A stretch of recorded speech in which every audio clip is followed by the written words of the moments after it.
কি উজির, ভয়ঙ্কর রকমের দুষ্টুমির কথাটা কেমন হয়েছে বলো? কি বলবো খোদাবন্দ, যাকে বলে দারুণ হয়েছে, খাসা হয়েছে। কৃষ্ণচন্দ্র আর খাম্বাজ রাজ রথে করে আসবে আর খোঁড়াতে খোঁড়াতে নিজের রাজ্যে ফিরে যাবে।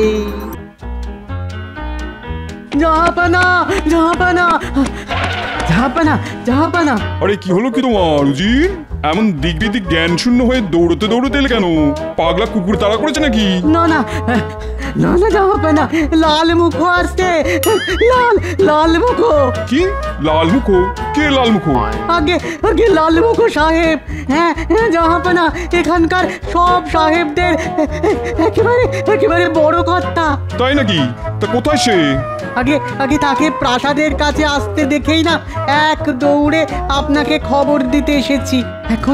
এখন কোথায় বলতে পারবো না, তবে লাল মুখোটা এসে পড়লো বলে। গুড মর্নিং নবাব বাহাদুর। সুপ্রভাত সুপ্রভাত। গুড মর্নিং সাহেব। সুপ্রভাত। তা বসতে আজ্ঞা হোক সাহেব। গুড, হ্যাঁ good, very good, very comfortable. তা এবার বলো সাহেব, কি প্রয়োজনে এসেছো? সাহেব একটু ঠান্ডা শরবত বলি। ঠান্ডা শরবত, I mean cold drinks. Okay okay. By the way নবাব বাহাদুর, আপনি কি যেন বলিতেছিলেন? আপনি কি জানতে চান যে আমি কি প্রয়োজনে আসিয়াছি? হ্যাঁ মানে জানলে বড় সুবিধা হয়। নো নিড, আই মিন তাহার কোনো প্রয়োজন নাই। বিকজ আজ আমি আপনার কাছ হইতে কিছু চাহিতে আসি নাই, আমি আজ আপনাকে কিছু দিতে আসিয়াছি। তুমি আমাকে কিছু দিতে এসেছো? বহুত খুব বহুত খুব বহুত খুব। কি সৌভাগ্য আমার। তা সাহেব কি দিতে এসেছো? Wait man, wait, just take it, ইহা ধরো। ওরে বাবা, এ তো পকেট ঘড়ি। তোমারা ইয়াকে কি বলো আমি জানি না, বাট আমরা ইউরোপিয়ানরা ইয়াকে বলি পেরিগল রিপিটার। বেশ কিছুদিন আগে ইউরোপে ইহা আবিষ্কার হইয়াছে। হ্যাঁ সাহেব, এই তোমারই মতন এক সাহেবের মুখ থেকে আমি তার কথা শুনেছি। তা এটা কি আমাকে দিয়ে দিলে? ইয়াস, ইহা আমি আপনার জন্যই আনিয়াছি, বাট ইহার পিছনে আমার একটা উদ্দেশ্য আছে। তোমরা আই মিন ইন্ডিয়ানরা টাইম আনিয়া কোনো কাজ করিতে পারে না।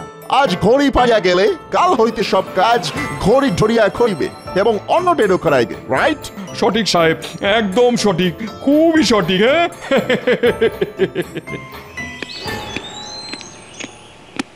চট করে এই ঠান্ডা শরবতটা খেয়ে নাও সাহেব। Good drinks. Okay, see you again, bye bye. যাও যাও যাও উজির, সাহেবকে গাড়ি অব্দি এগিয়ে দিয়ে এসো। দাও যাও। এসো সাহেব, এসো।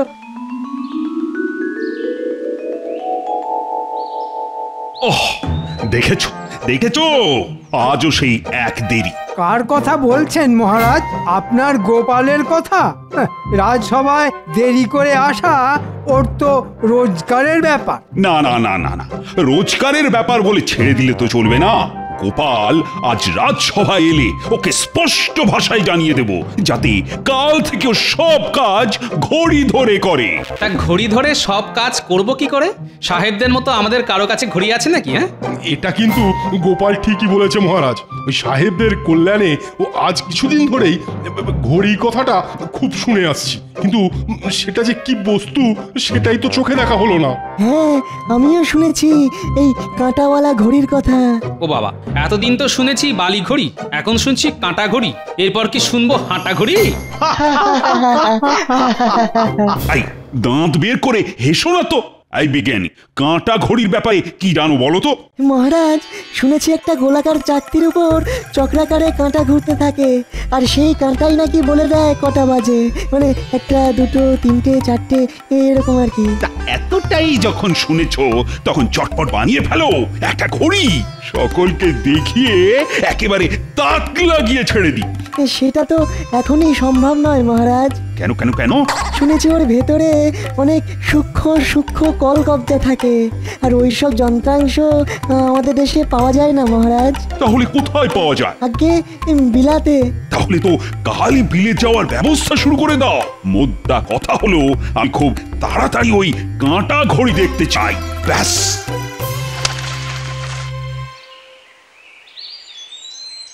তা বিজ্ঞানী কালকেই চললে? হ্যাঁ গোপাল, কালকেই আমার যাত্রা শুরু। জানি না কবে ফিরবো। বিলাত তো আর এখানে নয়, সে তো 7 সমুদ্র 13 নদীর পারে। তবে বিলাতে গেলে কত কিছু শিখে আসতে পারবে তুমি বলো তো। হ্যাঁ, তা অবশ্য ঠিক। একজন বিজ্ঞানী হিসেবে সেটা আমার কাছে মহা লাভ। তাহলে দুগ্গা দুগ্গা করে বেরিয়ে পড়ো।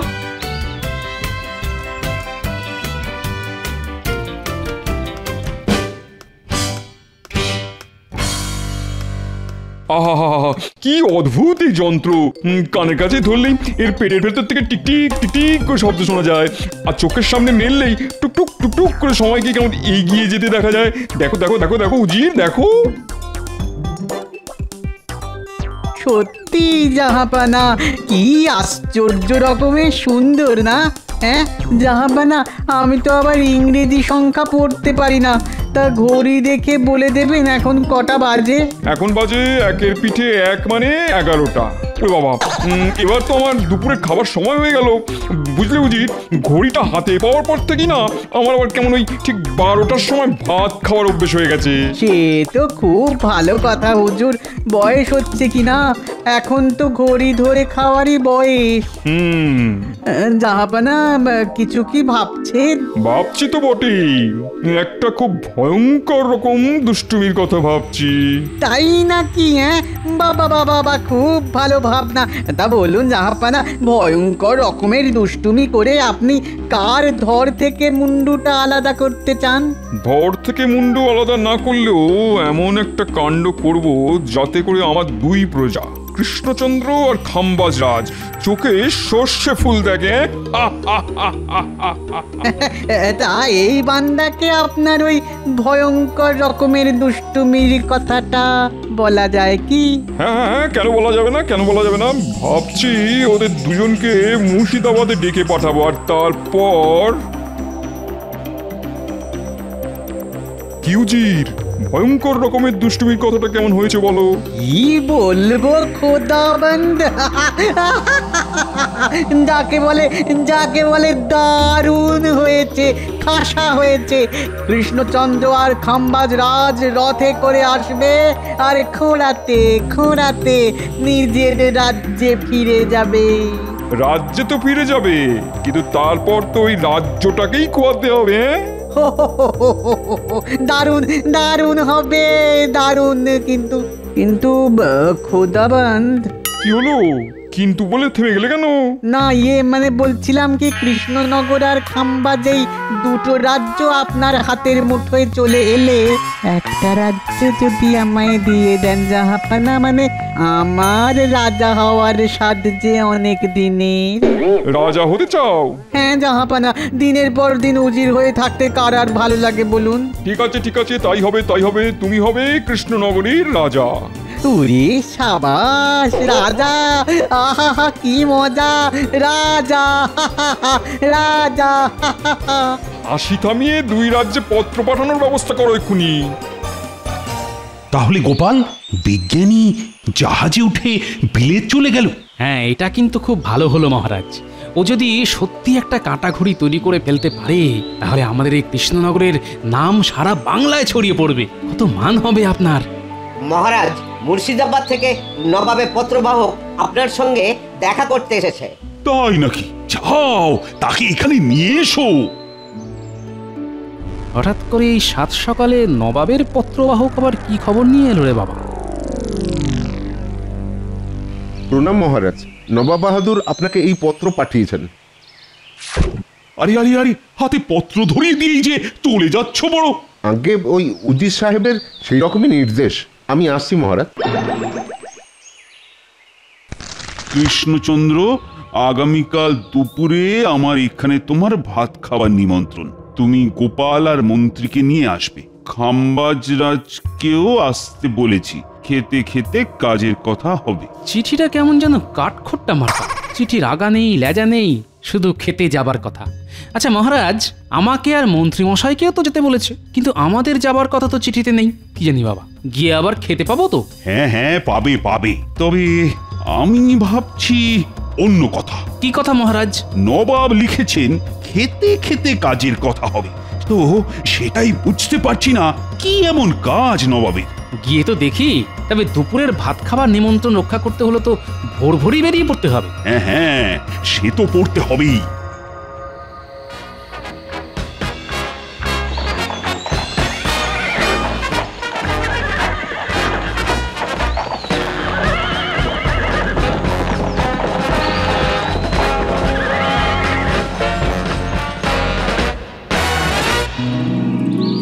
বাবা, এই তো এলাহি আয়োজন।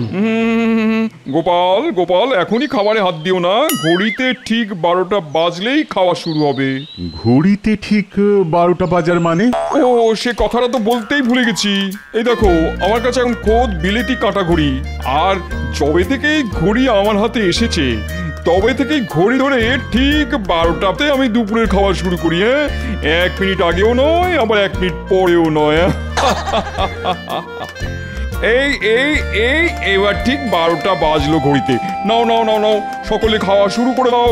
ও, এবার বুঝতে পেরেছি, খাওয়ানোটা একটা অছিলা। আসলে ফলাও করে বিলেতি কাঁটা ঘড়িটাই দেখানো উদ্দেশ্য।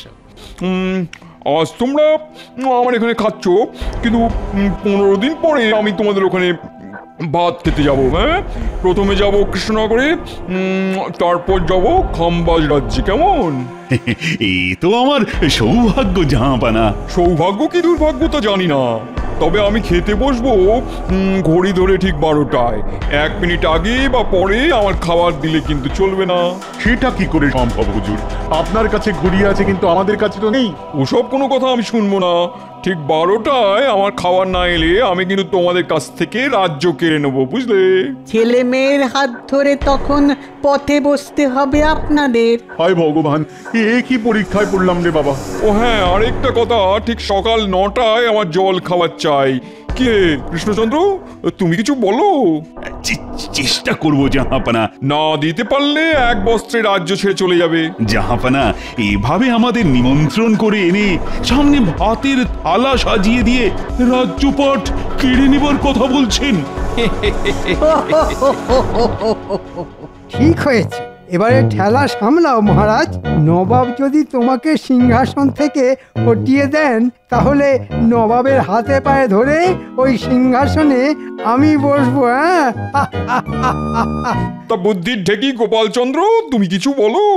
মহারাজের হয়ে আমি কথা দিয়ে যাচ্ছি, আমাদের হয়তো কাঁটা ঘড়ি নেই, কিন্তু ঠিক সময়তেই আপনাদের জল খাবার আর দুপুরের খাবার পৌঁছে যাবে। ঠিক তো গোপাল?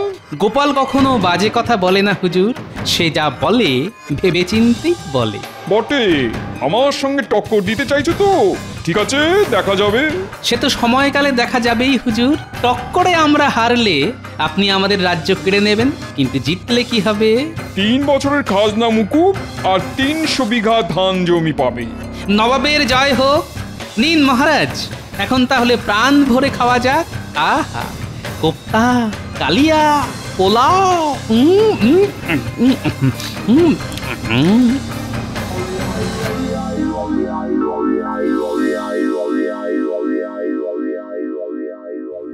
বুঝলে রানী, না এবার বুঝি আর শেষ রক্ষা করা গেল না। কি করে যাবে মহারাজ? আমি তো ভেবেছিলাম নবাব বাহাদুরের হাতে পায়ে ধরে সব কিছু মিটিয়ে নেব, কিন্তু গোপালের ওই চ্যাটাং চ্যাটাং কথাই তো সব গন্ডগোল করে দিল। আচ্ছা মহারাজ, আপনি এত চিন্তা করছেন কেন বলুন তো? গোপাল তো নবাবের সামনেই বলেছে কিছু একটা করবে। দেখুন রানীমা, মুখে করা আর কাজে করে দেখানোর মধ্যে না অনেক তফাৎ আছে। মন্ত্রী কিন্তু ঠিক কথাই বলছে রানী। নবাবের কাছে আছে কাঁটা ঘড়ি, আর আমাদের কাছে কি আছে? না না না না না, বিজ্ঞানীটাকেও সাত তাড়াতাড়ি বিলেতে পাঠিয়ে দিলাম। সে থাকলে না হয় কিছু একটা চেষ্টা করতো। জানি না জানি না জানি না কপালে যে কি আছে। তোমার কপালে দুঃখ আর আমার কপালে রাজসুখ। হ্যাঁ, আমি তাহলে এখন আসি মহারাজ। হ্যাঁ হ্যাঁ, একেই বা কি করবেন, তার চাইতে বরং আসুন। আচ্ছা রাজ্যতীষী, একটা দিনকে কিভাবে ভাগ করা হয়? মানে তোমাদের জ্যোতিষ বিজ্ঞান কি বলে? জ্যোতিষ বিজ্ঞান হলো জ্যোতির্বিজ্ঞানের একটা অংশ, আর এই জ্যোতির্বিজ্ঞানে একটা দিনকে 8টা প্রহরে ভাগ করা হয়। মানে 24 ঘন্টায় একটা দিন হলে একটা প্রহরের মেয়াদকাল 3 ঘন্টা। আচ্ছা, প্রহর তো শুরু হয় সকাল 6টায় সূর্যোদয়ের সাথে সাথে, তাই তো? একেবারে ঠিক। শেষ হয় সকাল 9টায়, আর এর পরেই দ্বিতীয় প্রহরের শুরু বেলা 12টায়, মানে দ্বিতীয় প্রহরের ঠিক শেষ লগ্নে সূর্যদেব থাকেন মধ্য গগনে, মানে একেবারে মাথার ওপর। তাই সেই সময় মাটিতে উল্লম্বভাবে থাকা কোনো মানুষ বা বস্তুর ছায়া মাটিতে পড়ে না। ঠিক বলেছ। এরপর তৃতীয় প্রহরের শুরু। সূর্যদেব পশ্চিম দিকে হেলতে শুরু করেন। বুঝতে পেরেছি। এর পরের অঙ্ক তো জলের মতো সোজা। তৃতীয় প্রহর শেষ হয় 3টের সময়, আর সন্ধে 6টায় সূর্যাস্তের সাথে সাথে চতুর্থ প্রহরের শেষ। তারপর রাতের 12 ঘন্টায় আরো 4টে প্রহর। সত্যি রাজ্যতীষী, কত কি যে আজ তোমার কাছ থেকে জানতে পারলাম। সত্যি কথা বলতে কি গোপাল, এসব যত জানবে ততই অবাক হয়ে যাবে। আজ তাহলে আমি উঠি। হ্যাঁ হ্যাঁ, এসো এসো এসো।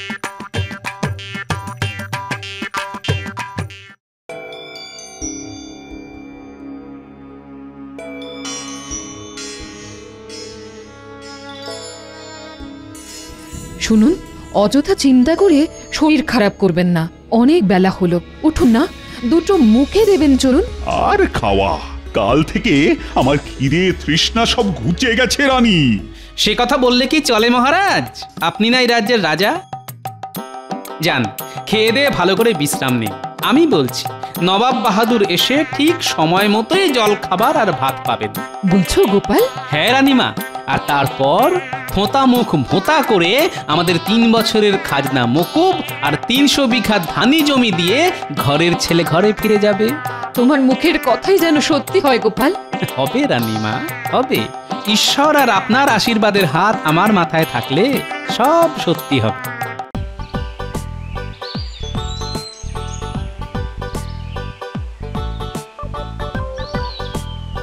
সবে সূর্য উঠল, মানে প্রথম প্রহরের শুরু।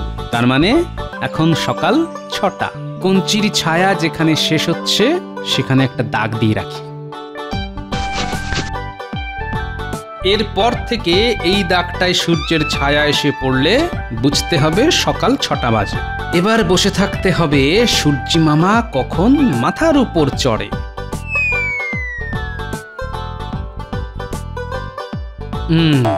এখন দুপ্রহর, মানে দ্বীপ্রহর।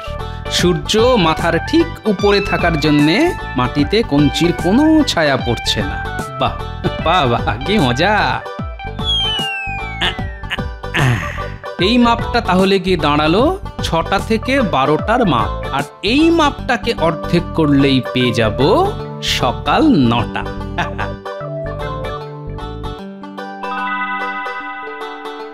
ব্যাস হয়ে গেল, পেয়ে গেলাম সকাল 9টা। মানে এই দাগের উপর সূর্যের আলো এসে পড়লেই বুঝতে হবে সকাল 9টা বেজে গেছে। তাহলে ব্যাপারটা কি দাঁড়ালো? সকাল 9টায় জল খাবার আর দুপুর 12টায় ভাত। আমার 2 হাত তুলে নাচতে ইচ্ছে করছে।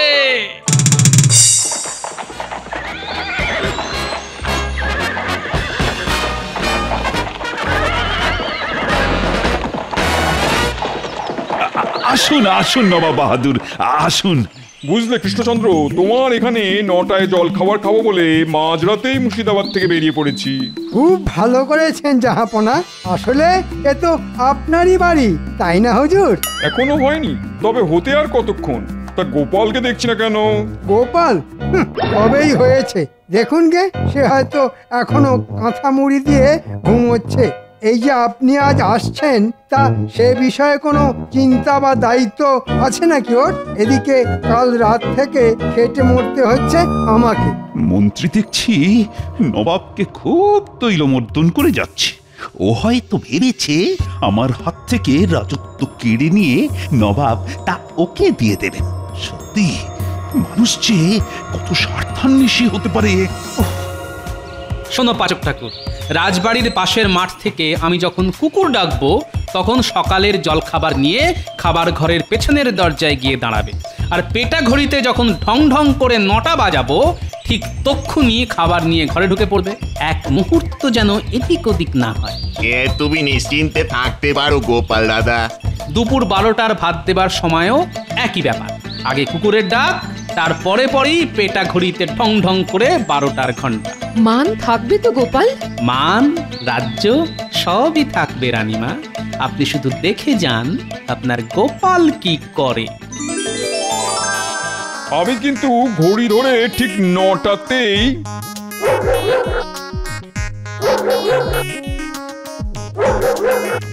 নটা আসতে আর ঠিক 2 মিনিট বাকি।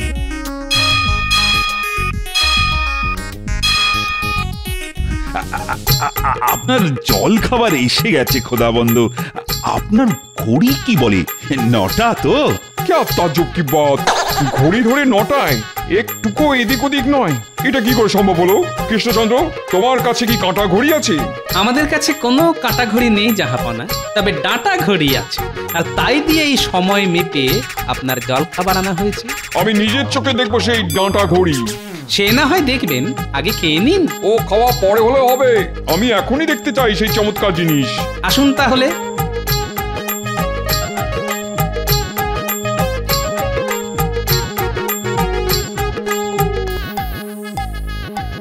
এই দেখুন ডাঁটা ঘড়ি, মাটিতে একটা ডাঁটার মতো সোজা দেখতে কঞ্চি পোতা রয়েছে। সূর্যের আলোয় মাটিতে কঞ্চির ছায়া পড়ছে, আর তাই দেখেই আমি বুঝতে পারছি কখন কটা বাজছে। আচ্ছা বলুন তো জাহাপনা, সূর্য কখন ঠিক মাথার উপর থাকে? 12টায়। আর তখন মাটিতে কঞ্চির কোনো ছায়া পড়বে না দেখে আমি বুঝে যাব যে আপনার ভাত খাবার সময় হয়েছে। কি জাহাপনা, ঠিক বললাম তো? চমৎকার চমৎকার, অতীব চমৎকার কৃষ্ণচন্দ্র।